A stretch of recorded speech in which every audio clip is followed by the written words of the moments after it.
Udah.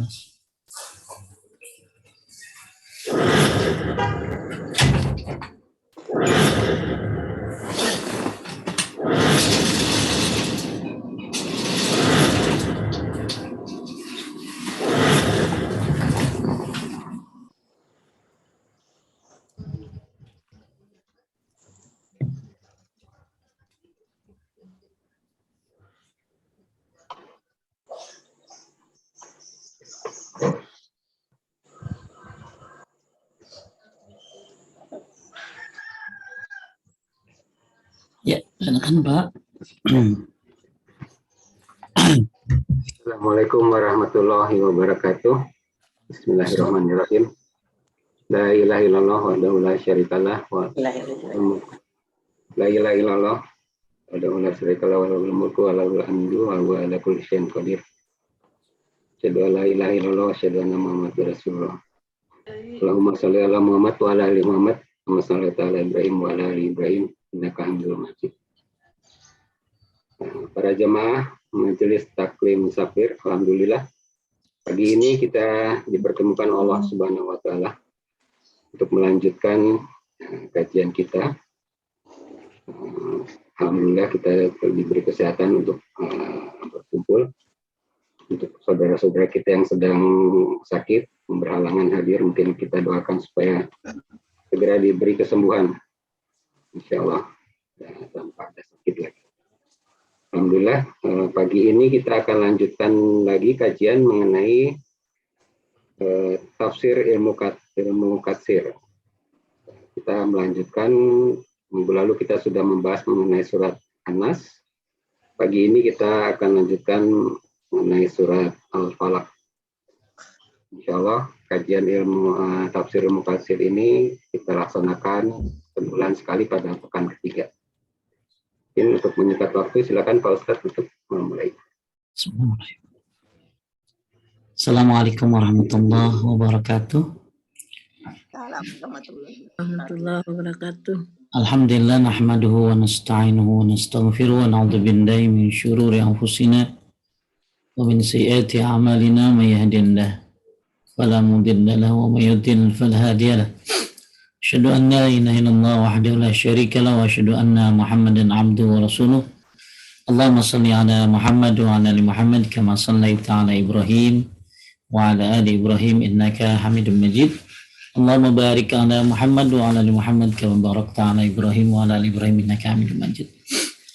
Ya, kita semuanya bersyukur kepada Allah dari segala banyak nikmatnya, dari segala banyak kemudahannya.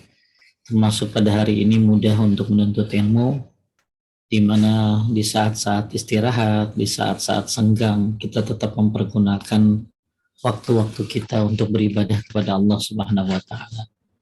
Mudah-mudahan ini menjadi amal ibadah yang besar, khususnya buat ketua atau wakil atau penyelenggara Majelis Taklim Musafir. Semoga ini jadi timbangan yang berharga dan sangat berharga di sisi Allah Subhanahu wa taala karena mengajarkan kebaikan dan menyebarkannya, dan tentunya ini juga menyebabkan banyaknya datang doa dari makhluk-makhluk Allah seperti para malaikat mendoakan orang yang menyebarkan kebaikan. Hatal huta fil bahar, sampai ikan-ikan yang ada di laut kandun ikut mendoakan orang-orang yang mengajarkan kebaikan. Baik, kita lanjutkan pembahasan tentang surat Al-Falaq. Sebelum kita bahas tentang surat Al-Falaq, kita harus tahu dulu ada banyak keutamaan surat Al-Falaq. Jadi kalau kita buka di dalam tafsir Ibnu Katsir, di pembahasan surat Al-Falaq itu ada keutamaan membaca surat Falaq dan An-Nas. Ya, jadi kalau Falaq dan An-Nas digabungkan itu namanya muawwizat. Kulhu Falaq An-Nas. Namanya muawwizat. Ya, yaitu ayat-ayat perlindungan. Tapi kalau cuma Falaq An-Nas aja disebut dengan muawwizatain. Bisa Pak Pujo? Jadi, kalau kulhu Falaq An-Nas disebut muawwizat. Tapi kalau falak An-Nas saja disebut mu'awwizatain. Ya, jadi ya saya sih agak kurang suka kalau bilang trikul ya. Trikul ya. Jadi ibu tuh kadang-kadang kalau simpel ngomongnya trikul. Harusnya jangan begitu. Jadi bilang aja mu'awwizat. Berarti kulhu falak An-Nas. Tapi kalau mu'awwizatain berarti falak dan An-Nas saja. Ya. Bisa saya ulangi ya. Ya saya nggak tahu istilah trikul itu gimana, dari mana ya. Tapi itu ada 3 kul katanya ya. Tapi saya lebih senang bacanya yang sesuai dengan ini adalah mu'awwizat, ya, ayat-ayat perlindungan. Atau kalau falak An-Nas aja disebutnya mu'awwizatain. 2 ayat perlindungan. Kalau mu'awwizat 3 ayat perlindungan atau ayat-ayat perlindungan. Nah, sebelum kita bahas tentang falak, ya kan Anas sudah tuh. Nah, bagus kita coba bahas hadis supaya Bapak Ibu rajin-rajin sering-sering baca falak dan Anas. Khususnya nggak meremehkan setiap pagi dan sore. Setiap habis sholat kita kan disunnahkan tuh baca kulhu, falak dan Anas. Taib. Dari Uqbah bin Amir radhiyallahu an, ia berkata, Rasulullah sallallahu alaihi wasallam bersabda, alam tara ayatin unzilatil lailah lam yura misluhunna. Qul a'udzu birabbil falaq wa qul a'udzu birabbin nas. Jadi kata Nabi sallallahu alaihi wasallam, tidakkah kamu tahu ayat-ayat yang diturunkan malam tadi? Belum pernah ada sebelumnya yang sepertinya tuh. Jadi belum pernah ada yang sepertinya. Seperti apa? Seperti yang turun tadi malam itu. Apa itu? Qul a'udzu birabbil falaq, qul a'udzu birabbin nas. Jadi belum pernah ada ayat yang turun seperti itu, Pak. Dalam masalah perlindungan. Ya. Jadi Nabi bilang lam yura misluhunna. Belum pernah ada sebelumnya seperti itu.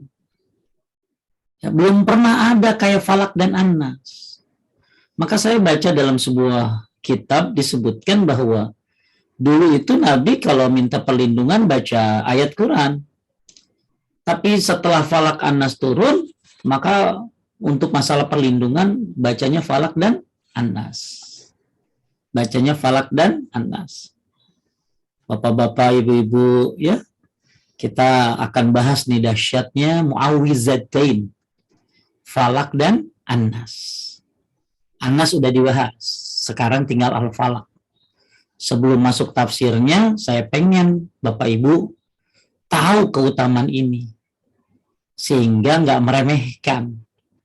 Pernah soalnya Pak Pujo, lagi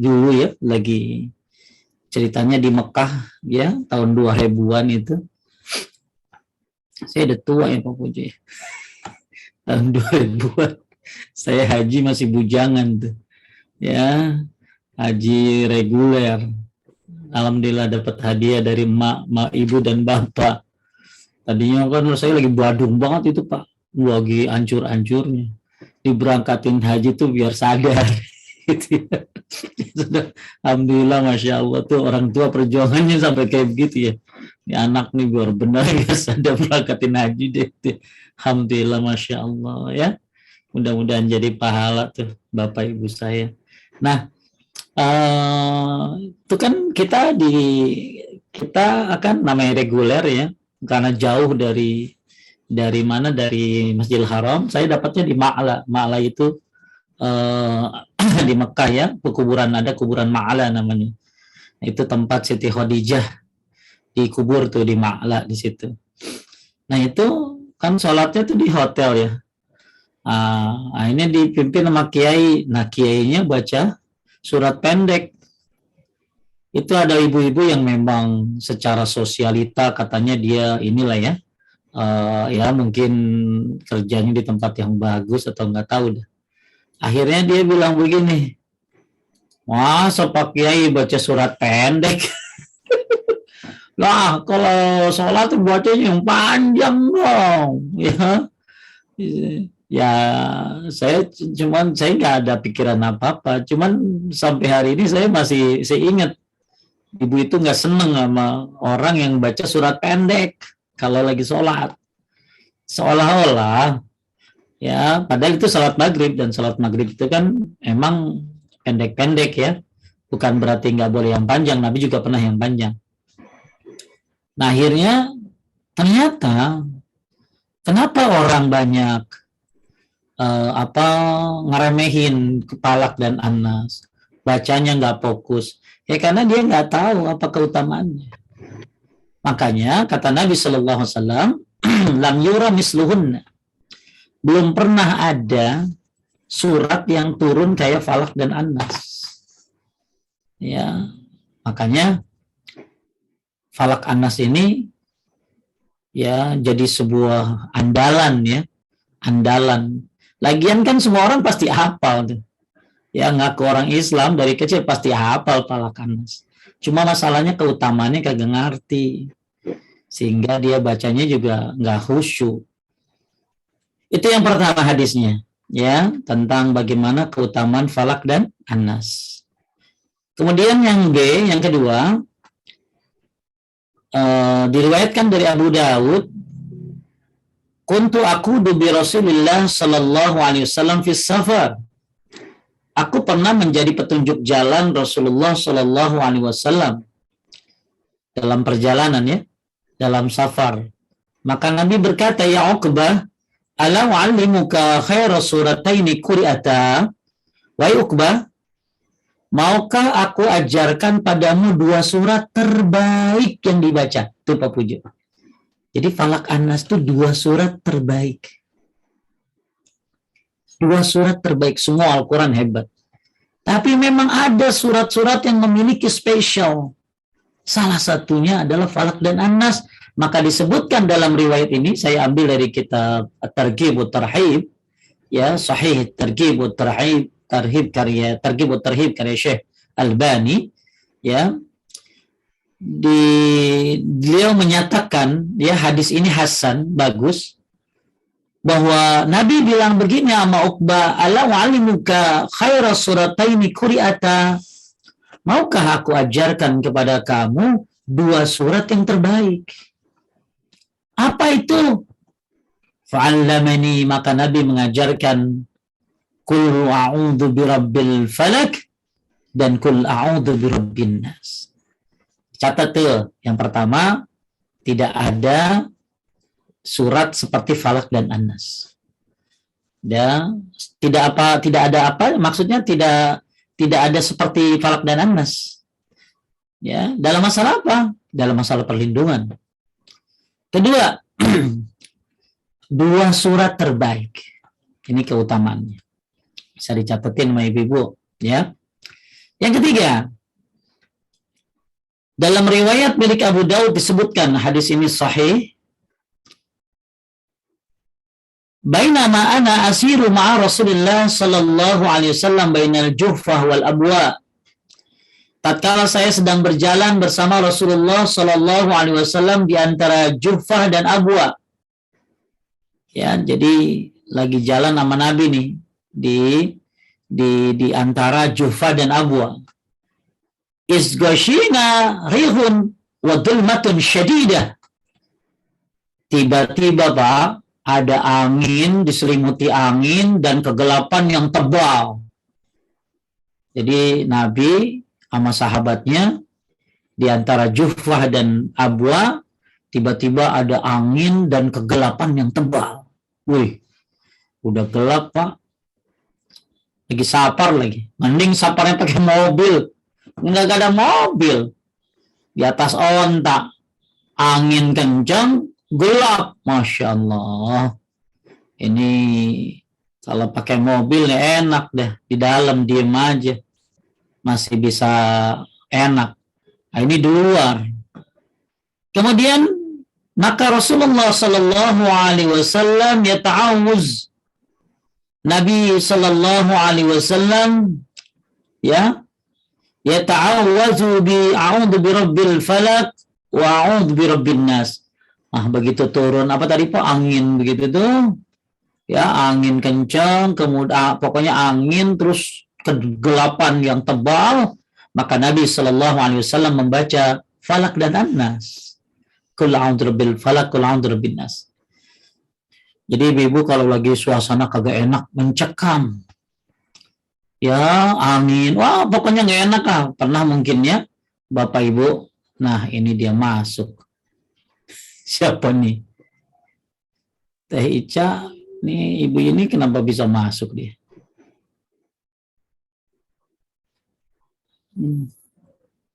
Ini ya, Pak Pujo, berubah ya? Ya, sudah balik lagi. Jadi ntar saya screen-nya saya ituin Teh Ica. Ini dia masuk, bisa masuk, bentar. Ya, Icanya nggak ada. Ica ada. Coba dimatiin apanya, lupa saya. Dimatiin share screen-nya kali ya. One version kan cuma satu sih. Tapi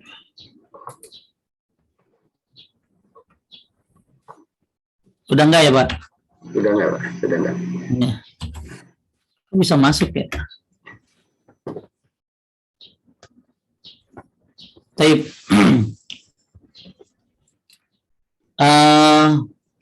jadi ketika ada angin, kemudian ketika gelap gitu, atau suasana mencekam, ya ibu-ibu baca Falak An-Nas. Baca Falak An-Nas.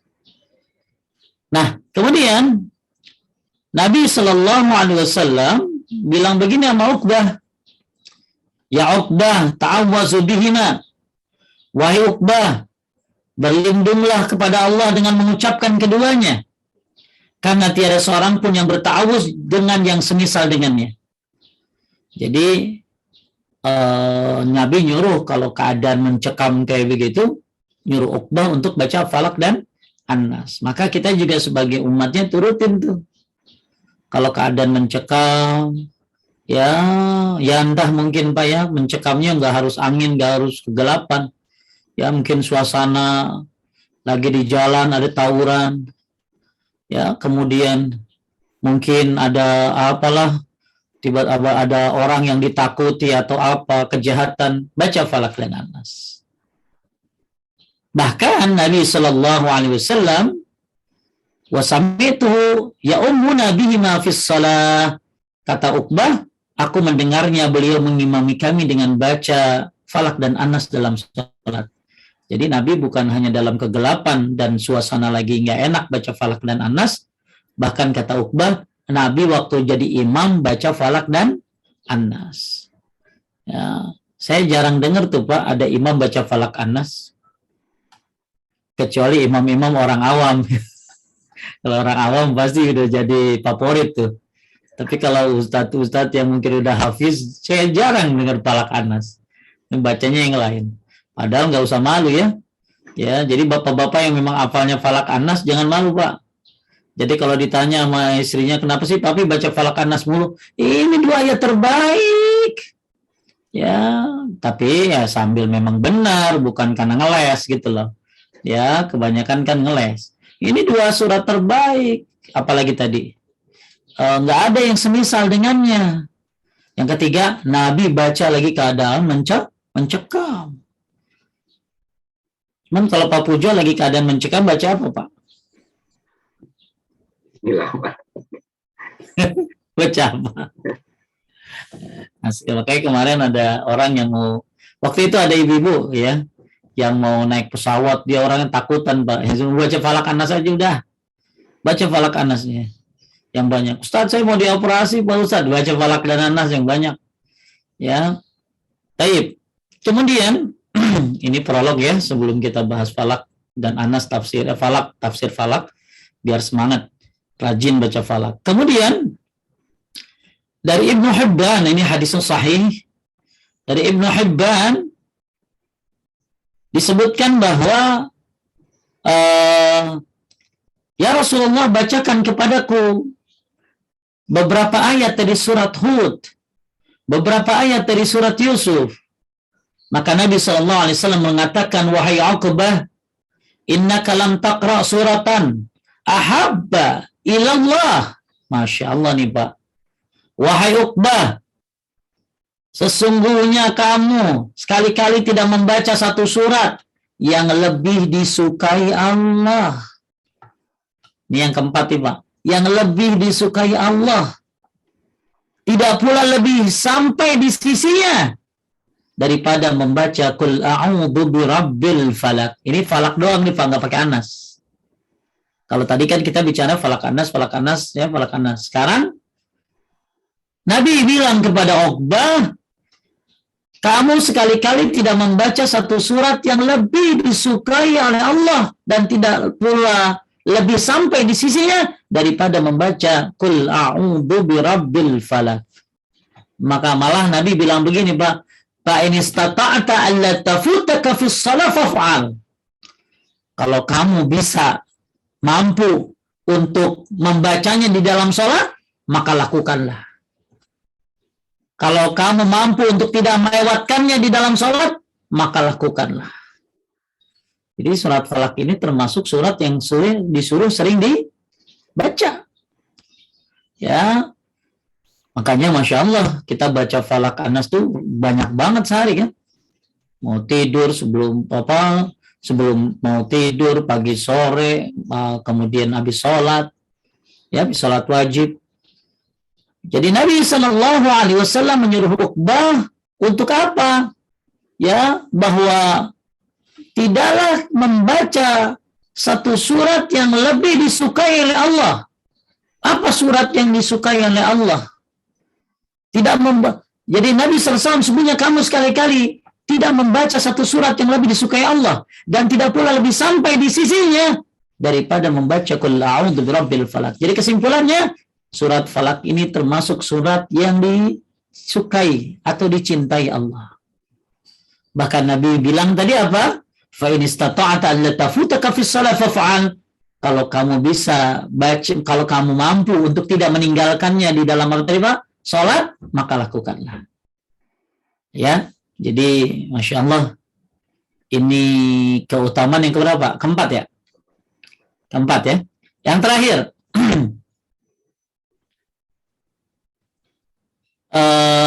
hadis dari Jabir radhiyallahu anhu,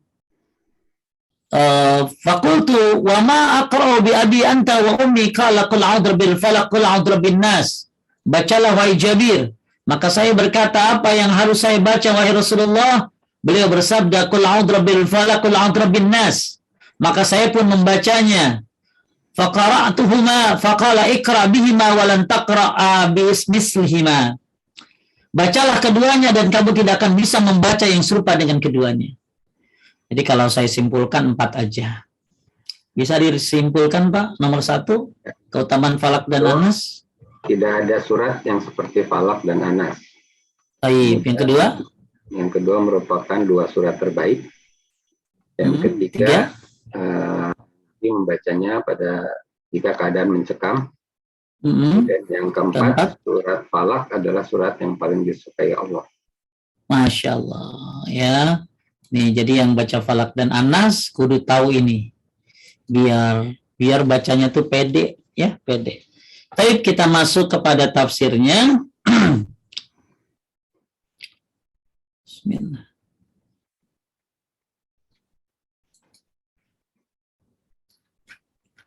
Saya share screen.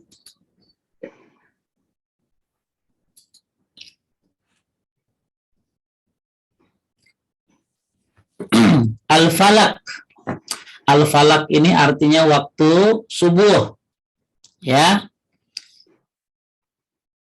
Bismillahirrahmanirrahim. Qul a'udzu birabbil falak. Min syarri ma khalaq.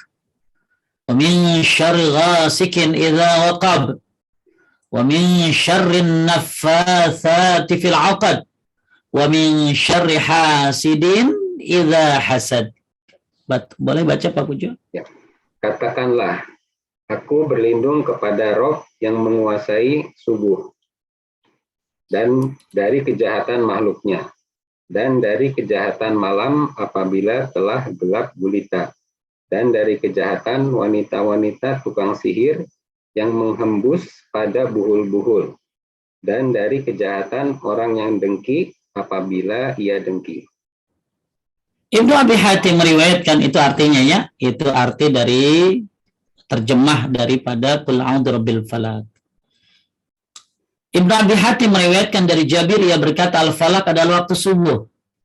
Qul a'udzu birabbil falaq. Katakanlah aku berlindung pada Rabb yang menguasai subuh. Kenapa Pak? Kita minta kepada Allah ya di surat ini sekaligus bahwa memang ya ke segala kekuasaan milik Allah, termasuk waktu subuh, dan kita pun bisa bangun subuh atas kekuasaan dan kemuliaan di sisi Allah Subhanahu wa taala. Maka pantas kita baca ini sebelum tidur. Ya, supaya apa? Mudah-mudahan dimudahkan salat subuh. Salat subuh ini kan pahalanya gede, Pak. Tapi yang hadir ya member. Orang itu aja. Ya. Makanya qul a'udzu birabbil falaq, aku berlindung kepada Rabb yang menguasai subuh. Semua alam ini milik Allah, waktu ini milik Allah, termasuk subuh. Dan hanya Allah yang memudahkan kita untuk bisa beristighfar di waktu sahur. Allah yang memudahkan kita untuk bangun sepertiga malam. Allah yang memudahkan kita, khususnya laki-laki, untuk bisa ke masjid di waktu subuh. Dan betapa luar biasanya waktu subuh ini keistimewaannya.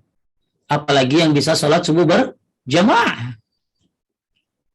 Nah, ini mudah-mudahan Bapak Ibu, ya khususnya buat bapak-bapak nih. Karena asqalus salatu 'alal munafiq minal isya wal fajr. Salat yang paling berat bagi orang munafik itu salat isya sama salat subuh.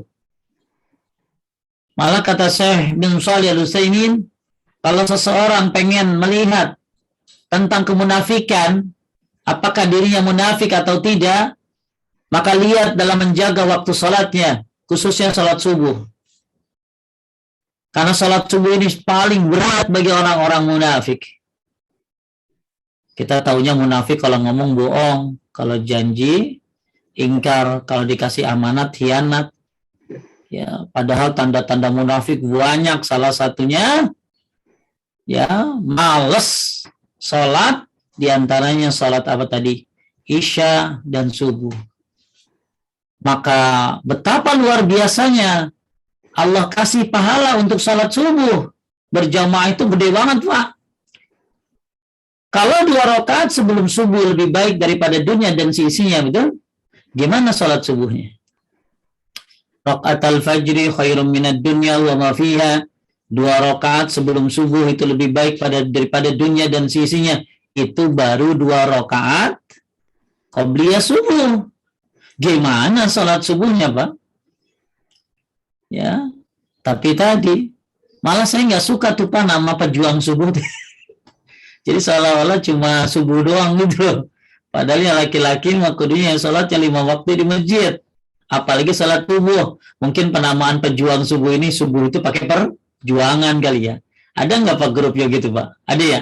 Ada banyak tuh nama grup pejuang subuh, pejuang subuh. Ya, ya mungkin itu istilah bahwa subuh itu harus pakai perjuangan. Padahal kalau kita lihat keistimewaannya, Masya Allah banyak banget nih, singkat aja buat bapak-bapak supaya semangat nih. Dan kalau mau tidur baca falak itu termasuk mudah-mudahan dimudahkan untuk bangun subuh. Karena Allah lah yang memiliki waktu subuh. Ya, kita lihat man shallal bardaini dakhalal jannah. Artinya Pak, barang siapa kata Nabi SAW, barang siapa yang mengerjakan sholat bardain, yaitu sholat subuh dan asar, maka ia akan masuk surga. Siapa yang bisa sholat subuh dan asar. Jadi jangan hanya pejuang subuh ya, Pak. Apa? Asar. Pejuang asar. Asar juga males loh, Pak. Betul nggak? Iya, asar tuh tanggung semuanya. Ya, pejuang subuh dan asar. Ya, kalau Pak Pujo bikin grupnya lain, pejuang sholat 5 waktu di masjid. Nah, ya. Tapi yang buat pemula nggak apa-apa, dia pejuang subuh, pejuang asar. Jadi siapa yang sholat subuh dan asar, maka dia akan masuk surga. Ya, maksudnya ini keistimewaan subuh dan asar. Ya, semua sholat kita jalankan dan kita tekankan, apalagi sholat-sholat yang memang ditekankan seperti subuh dan asar atau isya. Bahkan Masya Allah, salah satu penghalang masuk neraka, Nabi SAW bersabda, "Lan yalijan nar ahadun shalla qabla tulu'i syamsi wa qabla ghurubiha." Artinya apa? Tidak akan masuk neraka orang yang melaksanakan sholat sebelum terbitnya matahari, yaitu sholat subuh, dan sholat sebelum tenggelamnya matahari, yaitu sholat asar. Masya Allah, mudah-mudahan ya suami-suami yang sholatnya asar di masjid, subuh di masjid, Allah hindarkan dia dari api neraka dan dia juga bawa keluarganya terhindar dari api neraka. Nah, ini buat siapa? Ini buat bapak-bapak. Maka ibu-ibu semangatin suaminya untuk sholat di masjid, khususnya subuh, asar, sama isya. Kalau bisa 5 waktu di masjid. Ya, ibu walaupun nggak ke masjid tapi dapat pahala nggak? Nyuruh dapat. Ya, siapin apanya tuh, mobilnya, nyalain aja Pak. Yuk Pak, udah siap semua. Udah kayak Grab tuh ibininya. Motornya disiapin, sarungnya disiapin, difasilitasin. Kenapa? Karena suamimu akan meraih salah satu sebab yang bisa menyebabkan terhindar dari api neraka. Dan Allah berfirman, "Qu anfusakum wa ahlikum nara." Jagalah dirimu dan keluargamu dari api neraka. Nah, salah satu cara terhindar dari api neraka adalah dengan apa, Pak? Salat subuh dan asar. Ya. Nah, khususnya laki-laki di masjid, Masya Allah. Maka ibu-ibu cuma nyuruh doang dapat pahala tuh, Pak. Cuma nyuruh doang. Enak kan ibu-ibu cuma nyuruh doang. Dia salat di rumah, suruh lakinya ke masjid. Kemudian yang ketiga, Masya Allah nih. Maka pantas kita kalau subuh ini benar-benar berharap bisa bangun. Kenapa? Makanya kita baca falak. Ya Allah, qul a'udzu birabbil falak. Aku berlindung kepadamu, ya Allah. Ya, aku berlindung kepadamu, ya Allah. Ya, dari apa? Ya, dari malesnya sholat. Khususnya sholat apa tadi? Subuh. Ya. Baik. Kemudian man shalla salata subhi fahuwa fi zimmatillah. Artinya Pak, barang siapa? Barang siapa yang sholat subuh, maka ia berada dalam jaminan Allah. Oleh karena itu, jangan sampai Allah menuntut sesuatu kepada kalian dari jaminannya. Karena siapa yang Allah menuntutnya dengan sesuatu dari jaminannya, maka Allah pasti akan menemukannya dan akan menelungkupkannya di atas wajahnya dalam neraka jahanam. Ya, makanya siapa yang sholat subuh berada dalam jaminan Allah, Pak. Ya, makanya orang dulu ditakutin tuh bukan karena dia pejabat, ya. Orang dulu ditakutin bukan karena dia adalah manusia kuat. Orang dulu tuh ditakutin karena dia rajin sholat subuh, Pak. Hati-hati kamu ganggu dia. Dia rajin sholat subuh ke masjid.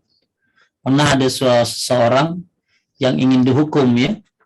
Tiba-tiba sama Algojo mau dihukum, tiba-tiba Algojo dikasih tahu, hati-hati kamu menghukum orang yang rajin sholat subuh ke masjid. Karena hadis ini nih, man sholat subha fahuwa fi zimmatillah. Siapa yang sholat subuh, dia berada dalam jaminan Allah Subhanahu wa ta'ala. Siapa yang nggak pengen dijamin? Makanya bapak-bapak, ya, khususnya bapak-bapak nih, ke masjid dah subuh dah. Supaya dapat jaminan Allah.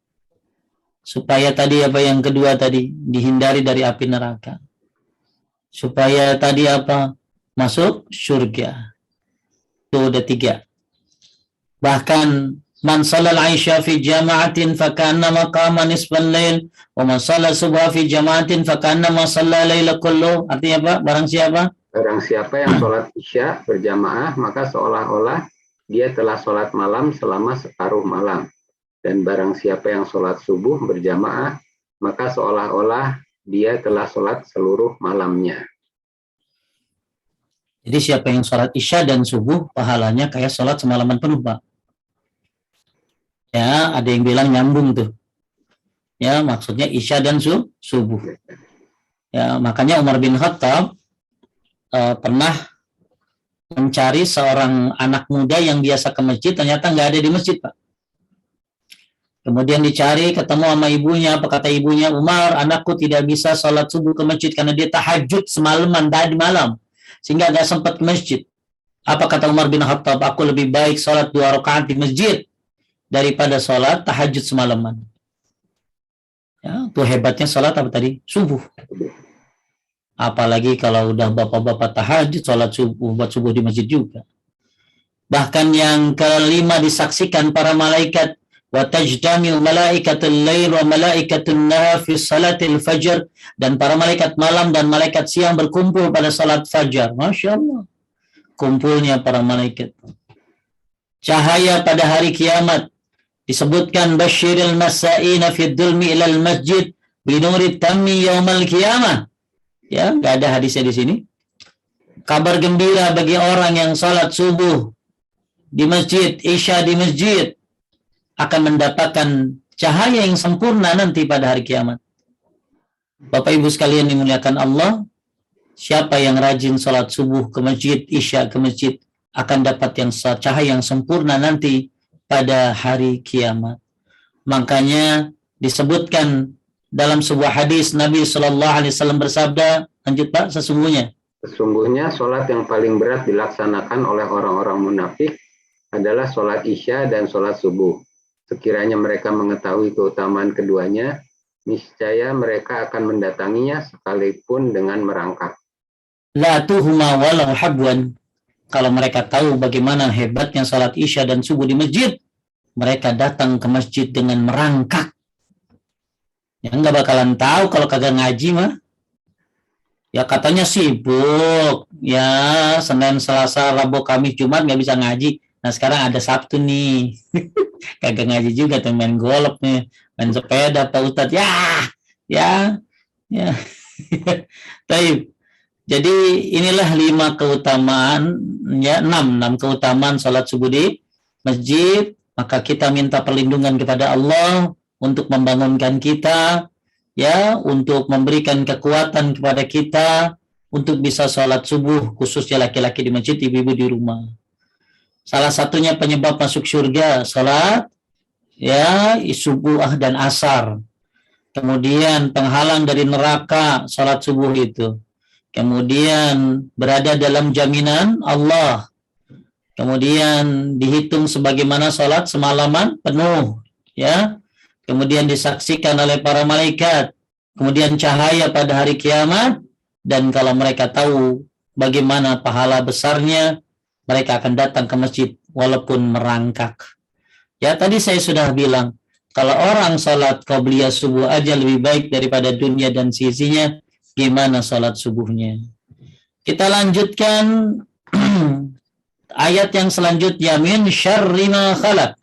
Jadi qul a'udzu birabbil falaq, aku berlindung kepada Allah, kepada Rabb yang menguasai subuh. Ya. Sekarang min syarri ma khalaq, dari kejahatan makhluk yang dia ciptakan. Yakni dari kejahatan seluruh makhluk. Kita minta perlindungan kepada Allah dari kejahatan seluruh makhluk. Kan makhluk Allah itu banyak. Ada manusia, ada hewan, ada jin, ya, ada setan, ya, dan lain sebagainya. Maka kita minta kepada Allah agar Allah melindungi kita dari segala kejahatan seluruh makhluknya. Maka pantas kalau orang minta perlindungan kepada Allah dengan baca surat ini. Ya, makhluk Allah apa aja Pak? Bukan hanya itu kan, angin makhluk Allah. Semua ciptaan Allah adalah makhluk. Ya, apa tadi, kegelapan, gunung, makhluk Allah semuanya, langit makhluk Allah. Maka di samping Bapak Ibu keluar rumah baca bismillahi tawakkaltu 'ala Allah wala haula wala quwata illa billah. Jangan lupa banyakin di jalan tuh baca Falak dan An-Nas. Baik, kita lihat pendapat dari Sabit Al-Bughdani dari Al-Hasan Al-Basri berkata, makhluk Allah di sini adalah Jahannam, iblis dan keturunannya dari makhluk yang dia ciptakan, tuh Pak. Jadi min syarri ma khalaq, aku berlindung kepadamu ya Allah dari kejahatan makhluk yang dia ciptakan. Apa? Semua makhluk. Kemudian dispesifikasi oleh Hasan Al-Basri, yaitu Jahannam. Jahannam itu makhluk Allah, Pak.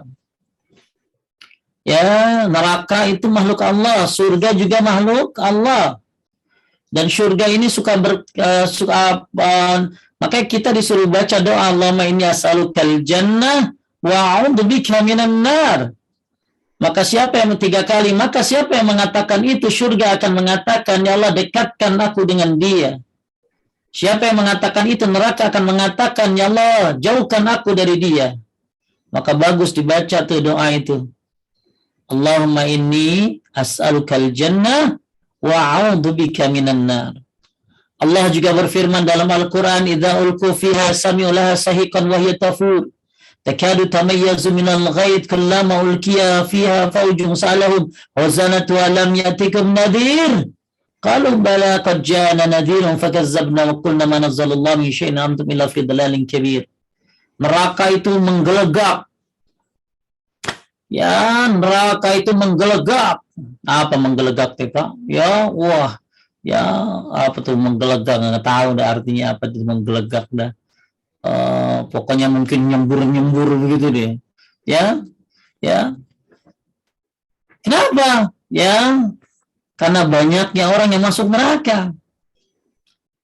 Maka kita minta perlindungan kepada Allah Subhanahu wa ta'ala dari Jahannam, dari iblis dan keturunannya yang makhluk yang dia ciptakan. Dan jangan pernah aman dari iblis selama dia masih hidup. Maka Abu Hurairah berdoa agar dia dihindari dari kezaliman, dihindari dari segala macam dosa-dosa besar. Lalu Abu Hurairah ditanya, apakah engkau takut terhadap itu? Maka Abu Hurairah mengatakan, jangan merasa aman dari dosa-dosa besar, maksudnya kalau selama iblis masih hidup. Maka pantas kita minta perlindungan kepada Allah dari syaitan yang terus menggoda manusia. Dari bukan hanya syaitan, bahkan syaitan ada yang berbentuk jin dan ada yang berbentuk manusia. Maka min syarri ma khalaq, aku minta perlindungan kepadamu ya Allah dari kejahatan makhluk yang dia ciptakan. Min syarri ma khalaq. Apa aja semua makhluk.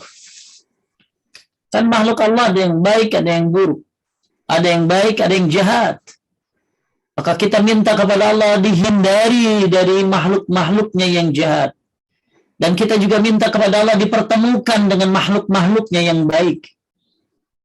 Maka kata Hasan Al-Basri, termasuk adalah Jahannam. Kita minta kepada Allah agar dihindari dari neraka Jahannam, dari iblis dan keturunannya, dan makhluk yang dia ciptakan. Jangan pernah aman dari godaan syaitan. Jangan pernah aman. Kalau selama kita masih hidup, kita akan selalu digoda oleh dia. Dan hanya Allah Subhanahu wa ta'ala, kepadanya kita minta perlindungan. Maka salah satunya dengan membaca Falak dan An-Nas, kita mempelajari tafsirnya, dan alhamdulillah kita tahu betapa hebatnya ada Falak dan An-Nas ini. Dan ternyata Masya Allah, ini adalah benar-benar ayat perlindungan yang tidak ada seperti keduanya. Ini adalah surat terbaik, bahkan ini adalah surat yang dicintai oleh Allah Subhanahu wa ta'ala. Kemudian Allah berfirman, wa min syarri ghasikin idza waqab. Lanjut, Pak. Allah Subhanahu wa ta'ala berfirman, wa min syarri ghasikin idza waqab, dan dari kejahatan malam apabila telah gelap gulita. Mujahid berkata, yakni malam apabila telah gelap gulita dengan terbenamnya matahari. Demikianlah Al-Bukhari meriwayatkannya dari Ibnu Abi Najih juga meriwayatkannya demikian darinya Ibnu Abbas. Jadi Bapak Ibu sekalian melihatkan Allah, yakni malam apabila ia datang dengan kegelapannya.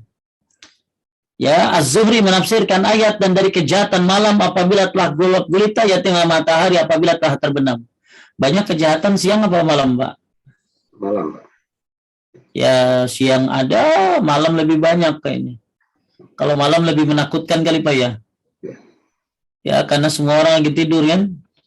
Semua orang lagi tidur, lagi istirahat. Kita minta perlindungan kepada Allah dengan membaca muawwizat, kulhu falak annas sebelum tidur. Ya, kenapa? Karena kita waktunya istirahat, tapi orang-orang jahat waktunya bergerak. Sihir-sihir waktunya bergerak. Orang-orang yang hasad waktunya bergerak. Siapa yang bisa melindungi kita? Orang kita nggak bisa dengar suaranya kan, Pak?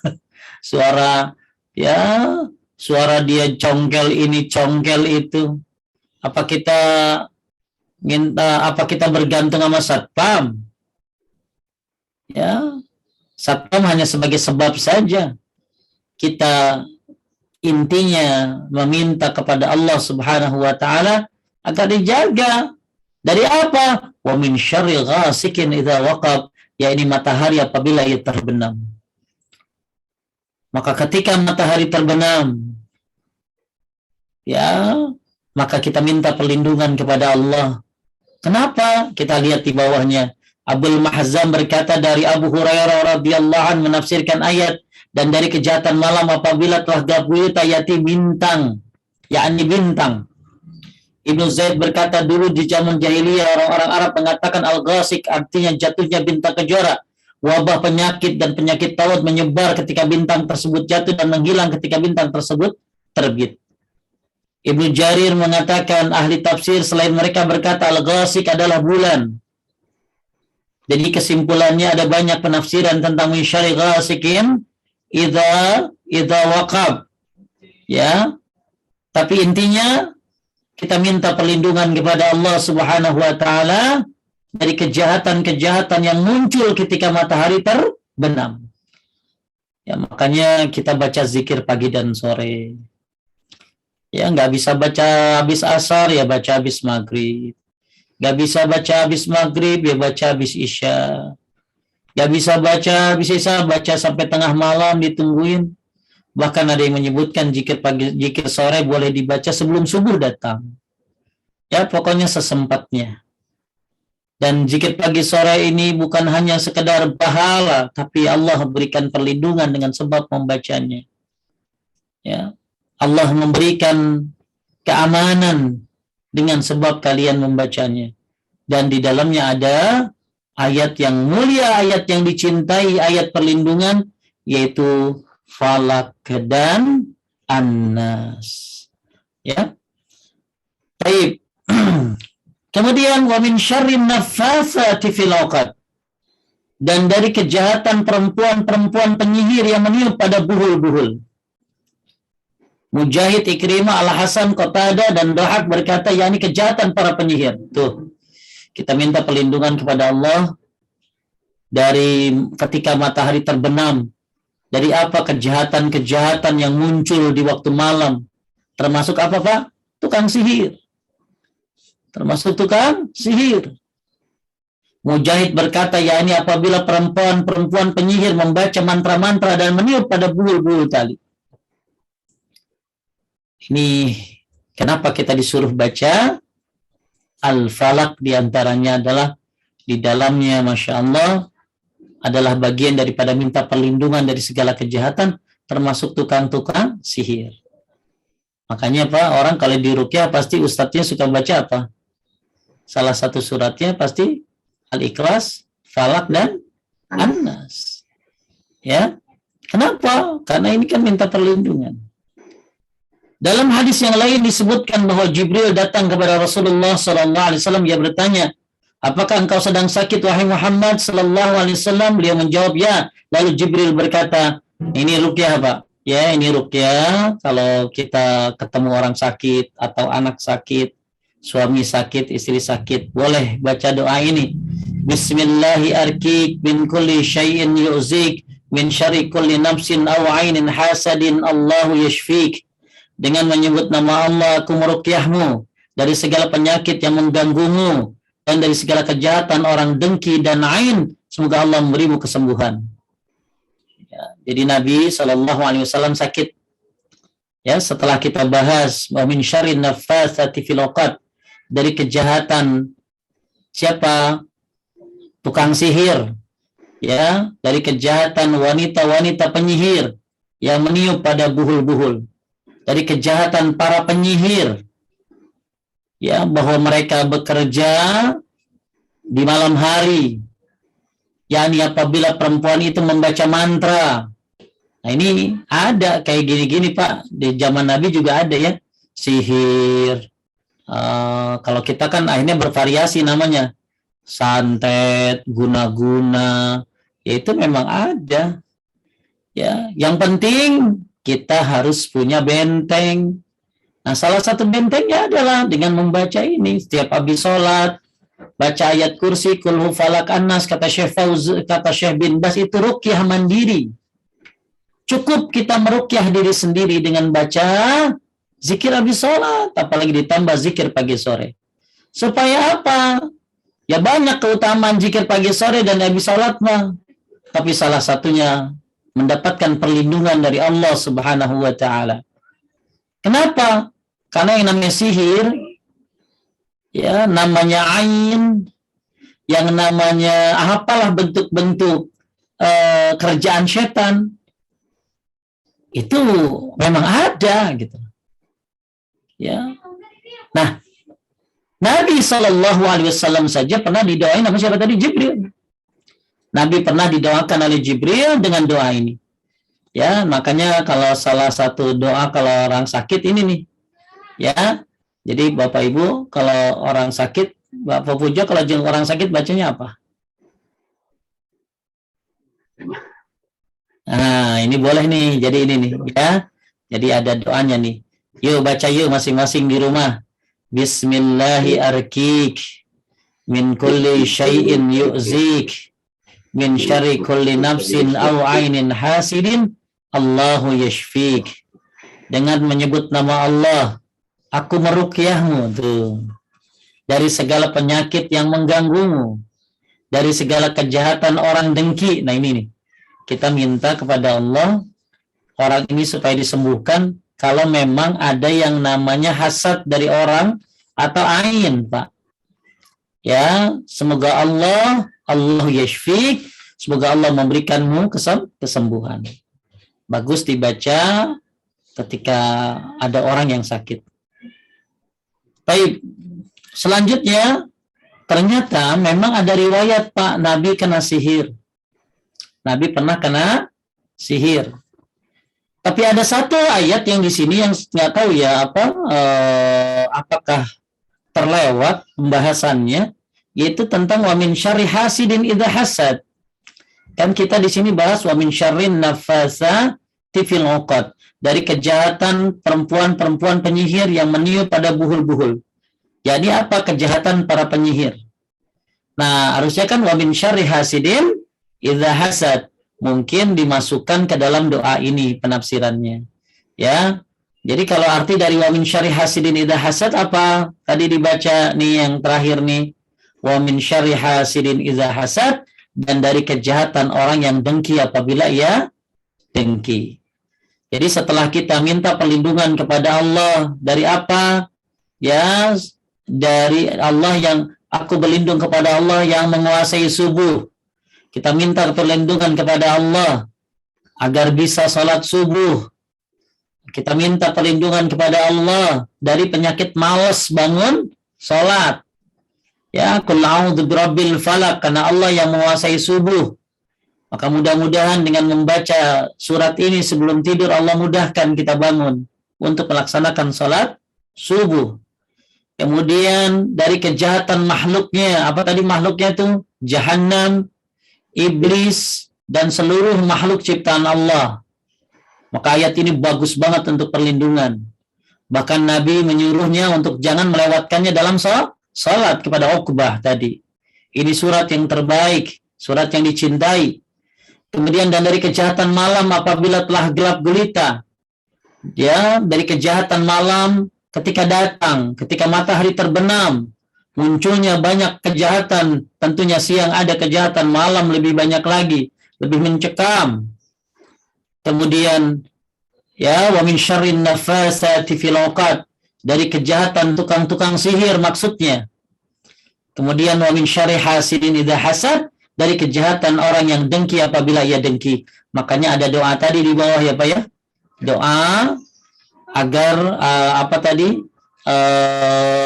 kalau ada orang sakit. Kita kan nggak tahu ini orang sakit gara-gara apa. Bisa saja orang ini sakit karena ada yang menghasadi atau ain. Wa min syarri hasidin idza hasad. Minta perlindungan kepada Allah dari orang-orang yang hasad. Yang ini ada orang tuh kan ada yang baik, ada yang suka hasad. Makanya apa ciri-ciri orang hasad? Ya, coy sedikit. Ada sebuah kesimpulan waspadai tanda orang hasad nih Pak. Ya, orang hasad ini ya suka melakukan ain, suka melakukan sihir. Nah, waspadai tandanya ada 3, kata Wahab bin Munabbih rahimahullah. Lanjut Pak, orang hasad. Orang yang hasad memiliki 3 tanda. 1, melakukan gibah saat orang yang dihasati tidak berada di hadapannya. Kedua, ini cirinya ya, cirinya nih. Suka gibahin orang yang nggak ada di depannya. Ya, 2. Memuji orang yang dihasati saat berada di hadapannya. Lagi ada dipuji-puji itu orang. Lagi nggak ada diomongin. 3. 3, merasa gembira dengan musibah yang menimpa orang yang dihasati. Taib, ini 3 tanda orang yang suka hasad. Maka kita minta perlindungan kepada Allah dari orang kayak gini nih. Wa min syarri hasidin idza hasad. Kemudian sebenarnya orang yang hasad itu ada 5 hukumannya. Ya, Al-Faqih Abu Laits As-Samarkandi rahimahullah mengatakan, lanjut Pak, 5 hukuman akan menimpa orang yang hasad sebelum hasadnya sampai pada orang yang dihasadi. 1, kesedihan yang terus-menerus. Betul nggak? 2, orang hasad sedih mulu kan? Lihat orang kaya, lihat orang senang dia susah. Ya, lihat orang susah dia senang. Nah, ini kesedihan yang terus-menerus orang hasad itu. Ya, terus yang kedua, musibah yang tidak bernilai pahala. kan orang kalau kena musibah harusnya dapat pahala. Tapi kalau orang kena musibah hasad nggak dapat pahala. Ya.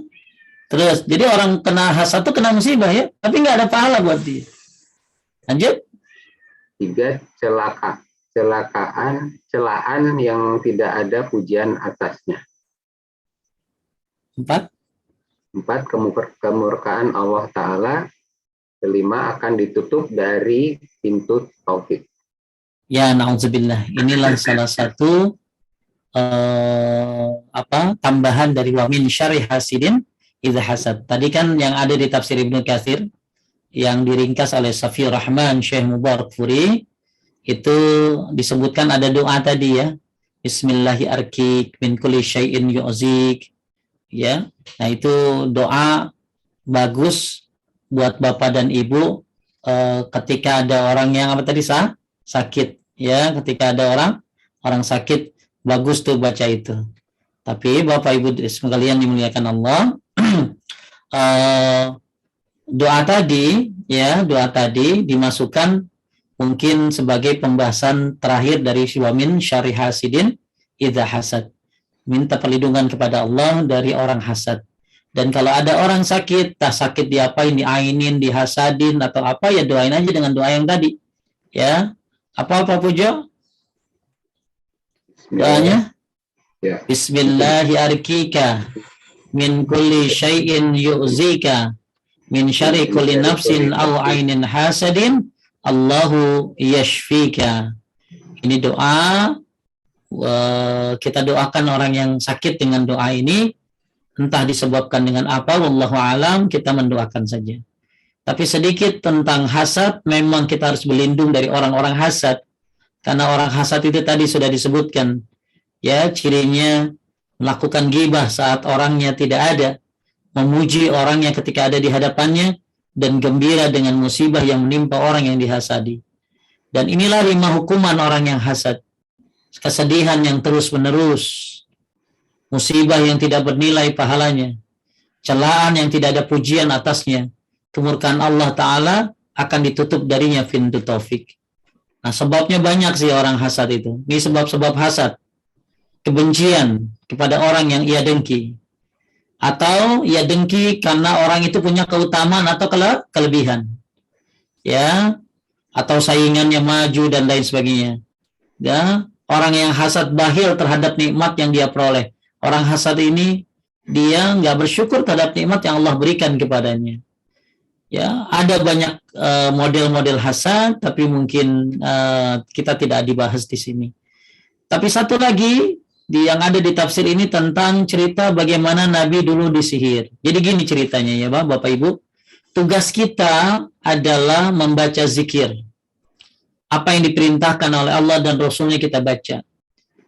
Ya, ternyata masih kena juga, maka tinggal kita berprasangka baik saja. Karena Nabi juga pernah kena. Apakah kenanya Nabi karena kurang zikir? Nggak mungkin kan, Pak? Nggak mungkin. Apakah Nabi kena sihir karena kurang soleh? Naudzubillah ngomong begitu. Tapi inilah hikmah dari Allah. Karena ada orang bilang begini, Pak Pujo, saya udah baca Bismillahirrahmanirrahim, tetap aja kena musibah, Pak Ustadz. Karena itu kayak orang begitu kan, saya tetap aja kena musibah, Pak Ustadz. Ya tugas Anda memang baca. Kalau ternyata Allah kabulkan, Allah bisa hindari segala musibah. Tapi kalau kamu kena musibah juga, dapat pahala nggak bacanya tadi? Dapat pahala. Yang kedua, bisa saja itu ada hikmahnya buat dirimu. Karena Nabi juga pernah kena sihir. Nah, ini ceritanya. Ya. Lanjut Pak Al-Bukhari meriwayatkan. Al-Bukhari meriwayatkan dalam kitab At-Tib dari sahihnya dari Aisyah radhiyallahu anha. Dia berkata, Rasulullah Shallallahu alaihi wasallam pernah terkena sihir hingga beliau merasa mendatangi istri-istri beliau. Padahal beliau tidak mendatangi mereka. Sufyan berkata, ini sihir yang paling dahsyat apabila keadaannya demikian. Jadi Nabi kayak mendatangi istri-istrinya padahal enggak. Ya, kata Sufyan, ini sihir yang paling dahsyat. Ya. Lalu, wahai Aisyah. Wahai Aisyah, apakah kamu mengetahui bahwa Allah telah memberiku fatwa, petunjuk dalam perkara yang dulu aku pernah meminta fatwa kepadanya. Aku didatangi 2 orang malaikat, salah satunya duduk di sisi kepalaku, sedangkan yang lain duduk di sisi kedua kakiku. Maka orang yang duduk di sisi kepalaku bertanya kepada orang yang duduk di sisi kakiku, apa yang terjadi pada orang ini? Orang yang duduk di sisi kakiku menjawab, ia terkena sihir. Lalu orang yang duduk di sisi kepalaku bertanya, siapa yang menyihirnya? Yang duduk di kedua sisi kakiku menjawab, Labid bin Asham. Labid bin Asham. Ya, ini orang Yahudi ya. Lanjut. Seorang laki-laki dari Bani Zuraik, sekutu orang-orang Yahudi, dan dia orang munafik. Yang duduk di sisi Nabi kepalaku, disihir sama Lubaid bin Asham atau Labid bin Asham. Terus? Yang duduk di sisi kepalaku bertanya, pada apa sihirnya? Yang duduk di sisi kedua kakiku menjawab, pada sisir dan rontokan rambut. Jadi gini Pak, kalau saya baca dalam tafsir Al-Qurtubi, jadi Nabi itu dulu pernah punya pembantu orang Yahudi, Pak. Sebenarnya pembantu orang Yahudinya ini disiksa gitu loh, supaya ngambil rambutnya Nabi. Ya, dari sisirnya. Maka akhirnya diambillah rambut itu terpaksa karena dia disiksa ya. Saya baca dari tafsir Al-Qurtubi. Maka rambut inilah yang jadikan media untuk menyihir Nabi. Makanya orang-orang mau nyihir itu suka ada medianya, Pak. Ya, rambut, baju, foto. Sekarang lebih variatif lagi Pak, malah ada ibu-ibu laporan sama saya, ya dia suruh bawa celana dalam, bawa celana dalam orang yang mau disihir. Ya, ini jadi ada medianya, ya ada medianya dalam menyihir. Nah, Nabi dulu disihir oleh Labid bin Asam lewat medianya adalah rontokan rambut. Ya, dia bertanya di mana? Lanjut. Dia menjawab, di kulit mayang kurma jantan di bawah dasar sumur Zawan. Jadi itu sihirnya itu Pak ditaruh di bawah sumur Pak. Ya, di bawah sumur. Makanya kalau pengen ngilangin sihir paling gampang, cari tempat sihirnya di mana. Nah, itu bisa saja kita dapat petunjuk lewat mimpi Pak. Ya, misalnya ada orang disihir, ya pokoknya sering kedengaran suara nggak jelas, sering berhalusinasi dan lain sebagainya, ya. Kemudian bagaimana cara mengobatinya? Ternyata dia tidur, ya habis salat isya dia tidur, minta petunjuk sama Allah, dia baca wirid sebelum tidur, ya lagi sujud dia doa, minta petunjuk. Itu bisa saja dikasih tahu Pak tempat sihirnya di mana. Nah, Nabi waktu itu ditaruh di mana Pak? Ya, di dasar sumur Zarwan. Di dasar sumur Zarwan. Lanjut. Aisyah berkata, lalu Nabi SAW mendatangi sumur tersebut dan mengeluarkannya. Lalu beliau berkata, sumur inilah yang diperlihatkan kepadaku, seolah-olah airnya adalah celupan pohon pacar dan seolah-olah pohon kurmanya adalah kepala-kepala setan. Dari Sufyan berkata, Sufyan berkata, maka beliau SAW mengeluarkannya. Aisyah berkata, maka aku berkata kepada Nabi, mengapa engkau tidak menyebarkannya? Lalu beliau menjawab, Allah telah memberiku kesembuhan dan aku tidak suka menebar keburukan kepada siapapun. Taib, Masya Allah ya, Nabi sudah disihir tapi tidak mau menebar keburukan. Ya, tidak mau menyebarkan orang yang jahatnya. Taib, jadi Nabi SAW yang bermimpi didatangi oleh dua malaikat tadi, lalu dikasih tahu di mana letak Pak? Sihirnya. Ya, yang pakai media apa tadi? Rambut tadi. Ya, rambut. Tapi Bapak Ibu sekalian muliakan Allah, hikmahnya apa? Ya, hikmahnya bahwa tugas kita adalah membaca zikir pagi dan sore, zikir habis sholat, apapun yang diperintahkan, zikir yang ada dalilnya dibaca. Termasuk rajin-rajin baca Falak dan An-Nas. Karena dia adalah dua surat yang mulia, yang dicintai oleh Allah, disukai.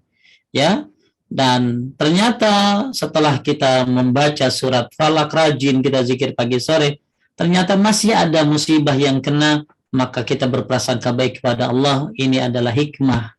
Ada satu yang hendak Allah rencanakan. Bisa jadi hendak mengangkat derajatmu, bisa jadi hendak menghapuskan dosa-dosamu. Tugas kita, tapi Anda tetap dapat pahala dalam membacanya. Ya, jadi saya tetap kena Pak Ustadz, ya kamu tetap dapat pahala.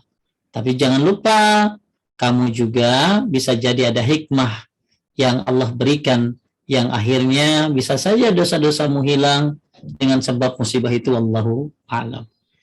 Baik, inilah akhir daripada tafsir surat Al-Falaq. Semoga kita dimudahkan untuk apa tadi Pak? Untuk baca sering-sering, baca Falak dan An-Nas. Disebut apa tadi? Mu'awwizatain.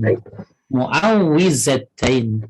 Dan yang lupa tadi, Falak An-Nas keutamaannya tidak ada surat yang semisal seperti keduanya.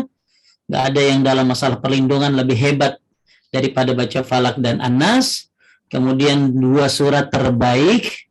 Kemudian surat yang dicintai Allah, Al-Falak. Kemudian bagus dibaca ketika saat mencekam, ketika suasana terjadi mencekam. Kemudian juga tadi Nabi membacanya dalam sholat, bahkan pesan ke Uqbah untuk tidak meninggalkannya di dalam bacaan sholat. Wallahu a'lam. Kemudian tadi juga tentang masalah sholat subuh ya.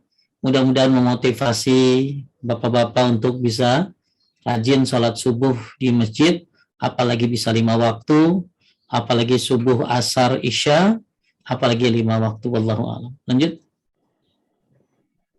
Ke pertanyaan Pak Ustaz. Ya. Ada Ibu Aisyah menanya surat terbaik yang satu lagi apa? Apaan tertinggal 15 menit. Kita di Surat yang ya Falaq An-Nas ya. Falaq An-Nas ya. Lanjut. Pak Ustadz, kalau membaca doa di akhir tasawuf akhir dan di sujud terakhir itu disuarakan atau cukup dalam hati saja? Membaca apa, Pak? Membaca doa di akhir tasawuf akhir dan di sujud terakhir. Oh, boleh disuarakan, nggak apa-apa ya. Minimal kedengaran sendiri ya. Dan itu memang ada dalilnya ya. Tapi kalau doanya doa bahasa Indonesia ya nggak boleh. Tapi kalau doanya yang memang ada dalilnya, Allahumma inni dhalamtu nafsi dzulman katsiran wa la yaghfiruz dzunuba illa anta faghfirli maghfiratan min indik dan seterusnya. Banyak kan doa sebelum salam itu boleh disuarakan, nggak apa-apa ya. Lanjut. Mungkin yang tadi ya, Pak Ustadz, apa istilah kita mendidih, ada yang menjawab. Neraka itu bergelegar apa tadi? Oh, ada ibu yang membantu mendidih maksudnya. Assalamualaikum Pak Ustadz, izin bertanya, pernah mendengar saran untuk membaca Al-Fatihah untuk diri sendiri setiap bangun tidur pagi? Nggak ada dalilnya. Nggak ada dalilnya. Itu WA menyesatkan kayak begitu. Ya, baca Al-Fatihah buat diri sendiri. Kita tiap hari baca Al-Fatihah lagi sholat. Ya, lagi sholat kita baca Al-Fatihah ya. Karena memang Al-Fatihah itu adalah surat yang diulang-ulang. Jadi ketika Bapak Ibu baca Al-Fatihah sehari bisa berapa kali Pak berarti? 17 kali ya? 17 kali. 17 kali kan dalam sholat ya. Jadi nggak ada Fatihah buat baca diri sendiri, nggak ada ya. Al-Fatihah itu kalau mau baca ya baca aja sebanyak-banyaknya. Tapi nggak ada saya niatkan Fatihah buat diri sendiri. Ya, Anda baca Fatihah, khususnya dalam sholat kan rukun itu. Tapi saya mau di luar baca sholat, Pak Ustadz, ya nggak apa-apa. Ya, lanjut. Assalamualaikum Ustadz, izin bertanya. Setiap sholat subuh dan asar, baca surat Al-Falaq dan Anas, apa boleh? Ya nggak boleh kalau dirutinkan. Jadi kalau gini Pak ya. Jadi kalau bacaan duhur, asar, isya itu ayat-ayatnya tuh ayat-ayat kayak al-lail, asy-syams ya. Jadi ada yang namanya jadi ada yang namanya tiwalul mufassal. Tiwalul mufassal itu dari Qaf sampai An-Naba. Itu namanya tiwalul mufassal. Ada lagi ausatul mufassal. Ausatul mufassal itu dari An-Naba sampai Wadduha, Pak. Itu namanya ausat, pertengahan. Nah, itu bagus tuh kalau baca sholat apa tadi? Duhur, asar, isya. Baca surat-surat yang kayak al-lail, al-ghoshiyah, apalagi tuh asy-syams, ya, kemudian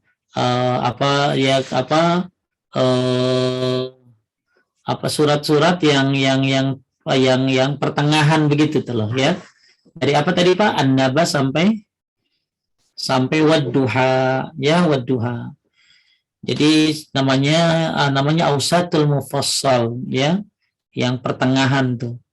Tapi yang pokoknya kayak al-lail, kemudian al-ala, al-ghoshiyah, asy-syams, itu bagus tuh. Tapi kalau Bapak Ibu sekali-kali baca Falaq An-Nas ya nggak masalah ya. Nggak hafal Pak Ustadz, yang hafal apa? Ya, tapi kalau harus dirutinkan setiap asar Falaq An-Nas ya nggak boleh. Karena nggak boleh merutinkan sesuatu kalau nggak ada dalilnya, ya dalilnya. Jadi ya ganti-ganti aja. Lanjut. Afwan Ustadz, izin bertanya, apakah pengertian penyakit ain? Ain itu adalah gangguan yang disebabkan pandangan mata. Jadi kalau kata Syekh Abdurrahman bin Hasan, beliau mengatakan yang namanya apa tadi Pak? Ain ya. Ain itu adalah seorang yang memandang kemudian menimbulkan gangguan pada yang dipandang. Seseorang yang memandang lalu menyebabkan gangguan pada yang dipandang. Saya mandang Pak Pujo, akhirnya Pak Pujo jadi meriang. Nah, itu namanya ain kayak gitu. Kemudian juga ada ain ya apa? Kalau kata Lajnah Daimatul Buhuthil Ilmiyah, ain itu terkena sesuatu dari mata. Ya, asalnya dari kekaguman orang yang melihat sesuatu. Coba saya ini ya. Saya apa sih saya share screen ya. Biar Pak Pujo baca. Kelihatan nggak Pak? Ain? Ya, kelihatan Pak. Ya, terkena ada tuh. Coba baca. Ain dari kata ana. Yain. Yain. Yang artinya terkena sesuatu hal dari mata. Asalnya dari kekaguman orang yang melihat sesuatu, lalu diikuti oleh respon jiwa yang negatif. Lalu jiwa tersebut menggunakan media pandangan mata untuk menyalurkan racunnya kepada yang dipandang tersebut. Tuh, jadi gini Pak. Jadi saya pandang Pak Pujo, kemudian dibarengi dengan jiwa yang kotor. Ya, hasad saya sama Pak Pujo. Saya mandangin Pak Pujo tuh pakai perasaan benci. Nah, itu dibawa setan nanti, Pak. Nah, kalau Pak Pujo nggak kuat bentengnya, kalau Pak Pujo jarang zikir pagi dan sore, jarang sholat ke masjid, udah kelepekan. Bisa terkena terkena ain namanya. Ya, terkena ain. Tapi kalau Pak Pujo rajin zikir pagi sore, rajin salat ke masjid, itu mental dia. Ya, mental. Jadi Bapak Ibu, kata Fatwa Lajnah Daimatul Buhuthil Ilmiyah, asalnya dari kekaguman orang yang melihat sesuatu. Jadi karena kekaguman. Ya, tapi diikuti dengan jiwa yang negatif. Ya, Pak Pujo misalnya, wah, banyak mobilnya. Nah, saya kan kagum tuh, tapi jiwa saya iri, hasad, benci sama Pak Pujo, berharap hilang tuh nikmatnya, berharap mobilnya pada hilang, ya. Nah, akhirnya jiwa saya yang jelek itu digunakan oleh setan, disalurkan lewat pandangan mata, ya. Nah, akhirnya jadi racun kepada yang dipandang, dibawa oleh apa tadi setan.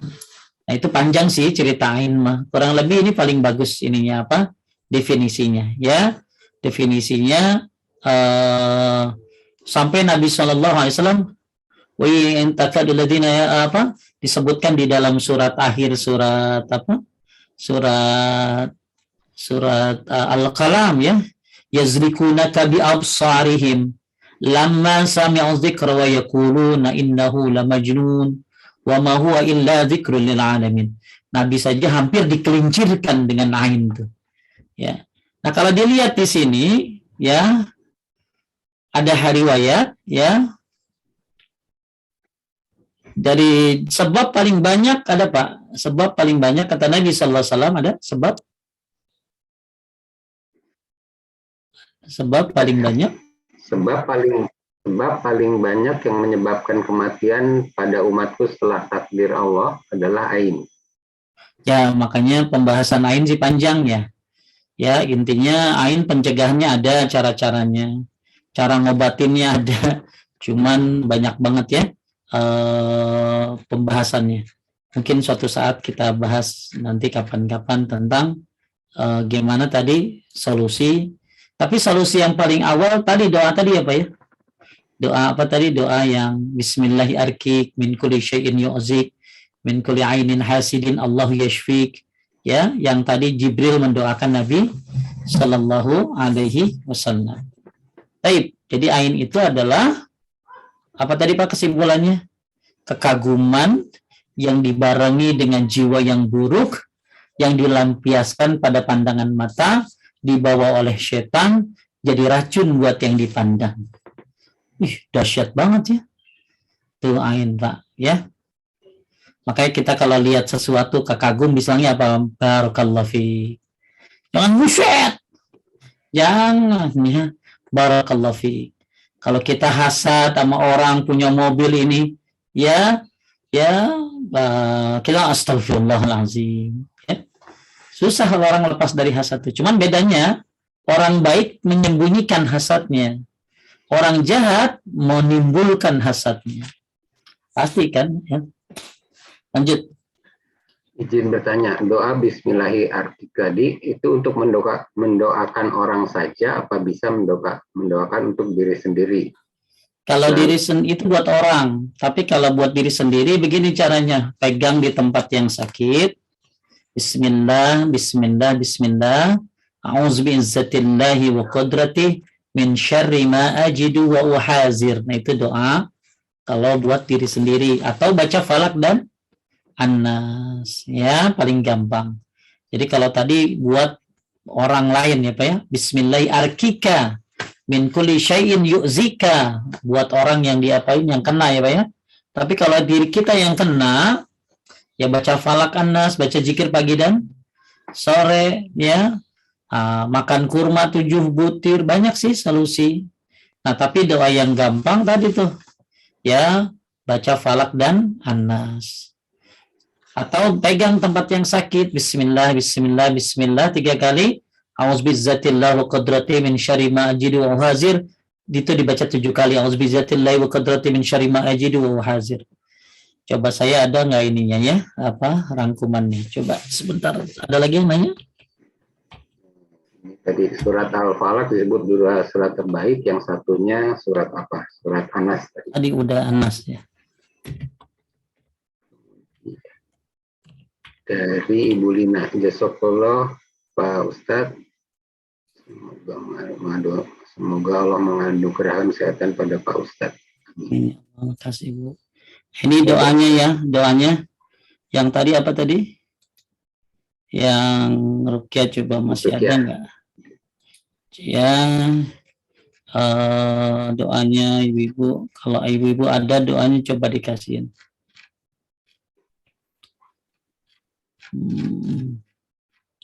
Ada lagi yang nanya habis? Masih ada Pak. Assalamualaikum Ustaz, surat Al-Ikhlas, Al-Falaq dan Anas apakah bisa dijadikan zikir selain dibaca pada saat pagi dan petang? Habis sholat kan? Ya. Tapi intinya Bapak di luar sholat boleh-boleh saja ya. Di luar sholat boleh-boleh saja. Baca apa tadi? Baca Al-Ikhlas, Falaq, Anas yang banyak boleh-boleh saja, nggak apa-apa. Tapi ada waktu-waktu yang memang ada waktu yang memang disunnahkan membacanya, yaitu tadi ya, tapi sholat pagi sore ya gitu. Lanjut. Pak Ustadz, kafarat orang hasad yang pernah memuji-muji orang di depan orang banyak itu apa? Apa harus memberi hadiah kepada orang yang dipujinya? Kafarat orang hasad yang pernah memuji-muji orang di depan orang banyak. Muji orang depan orang banyak. Ya muji mau boleh, tapi nggak boleh berlebihan. Ya, memuji berlebihan ya. Nah, ini ada nih ya dari Ibu Alfiana Rusli. Oh, bukan itu. Iya ini dia. Baca bismillah 3 kali. Ada ibu-ibu yang pengen doanya tadi yang buat diri sendiri kalau sakit ya. Dari Ibu Alfiana Rusli ada. Itu buat doanya tadi. Jadi kalau misalnya ada orang yang nggak boleh itu kita memuji orang berlebihan, ya, muji orang berlebihan, bahkan yang nggak ada di orang itu, apalagi tuh. Makanya kita kalau lihat orang yang memang sukses bagus, ya barakallahu fiik, ya mudah-mudahan barokah, itu paling bagus doanya kayak begitu. Saya nggak tahu kafaratnya apa, tapi kalau ada misalnya ada orang memuji-muji orang di depan orang lain, nah itu harus dikasih tahu, nggak boleh muji berlebihan, ya, nggak boleh muji berlebihan. Takut jadi apa tadi Pak? Ain, ya, jadi ain. Jadi istighfar, minta ampun ya kepada Allah. Simpel saja sih. Ya, lanjut. Pak Ustadz, bagaimana cara ruqyah secara sunnah? Apa saja yang harus dibaca? Banyak. Ya, kalau Ibu lihat coba ya dibuka di rumahisa.com ya. Ada ruqyah tuh, tata cara ruqyah yang, dan harus dipahami ruqyah ini bukan pengobatan alternatif, bukan. Ruqyah ini pengobatan syar'i. Ya. Nah, apa aja yang dibaca? Ada itu. Ya, Ibu ada syarat-syaratnya ya, ada syarat-syaratnya. Di antaranya baca apa? Al-Fatihah. Kemudian baca tadi Mu'awizat, Kulhu, Falak, dan An-Nas. Ya, kemudian boleh juga ya ada yang menambahkan baca Al-Kafirun. Ya, tapi yang baca harus meyakini bahwa kesembuhan dari Allah. Satu. Kemudian ruqyah harus dengan Quran dan hadis. Ya, atau dengan nama dan sifat Allah. Dengan bahasa Arab atau bahasa yang dipahami. Kalau ayat-ayatnya ada Quran dan hadis. Kemudian diikhlaskan niatnya kalau mau meruqyah orang lain ya. Kemudian baca surat tadi ayat kursi, kulhu, falak, annas, al-fatihah. Ada juga yang menyarankan al-kafirun ya. 2 ayat terakhir surat al-Baqarah atau dari hadis-hadis doa-doanya. Kemudian yang meruqyah juga supaya paten mantap menghayati makna Al-Qur'annya. Ya, menghayati yang terkandung dalam Al-Qur'an. Kemudian orang yang meruqyah hendaknya bacanya itu kencang, Pak. Ya. Mendengarkan bacaan ruqyah ini ya jangan kayak orang yang komat kamit gitu, Pak. Bacanya tuh kencang, kedengeran ya. Supaya nggak jadi fitnah kalau yang dibaca ini ruqyah. Kemudian bisa juga dengan cara meniup pada tubuh yang sakit. Banyak sih cara-caranya, ibu-ibu. Kalau dibahas panjang sekali, tapi kurang lebih ada sih cara-caranya seperti itu.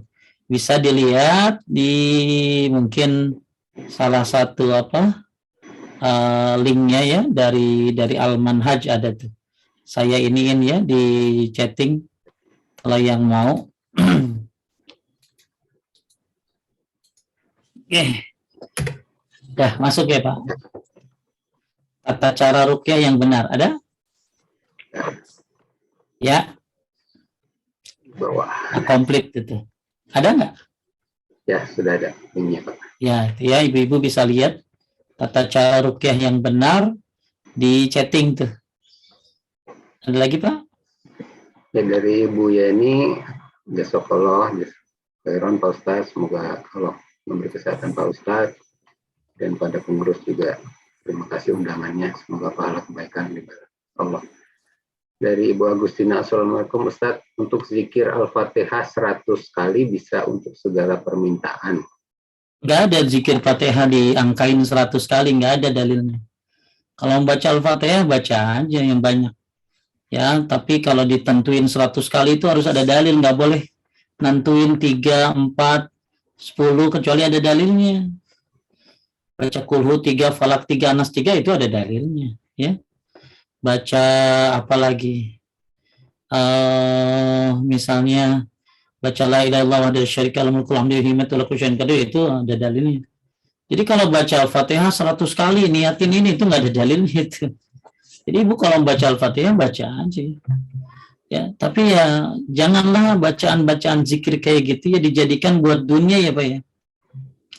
Jadi banyak orang meniatkan untuk zikir-zikir gitu untuk dunia gitu loh. Buat dapat ini, dapat itu, jangan ya. Kalaupun Ibu baca Al-Fatihah sebanyak-banyaknya silakan. Tapi niatin dapat ridho Allah. Ditunjukin jalan yang lurus. Ya, dapat hidayah itu, ya maka dunia akan ngikut gitu loh. Ya, ini baca,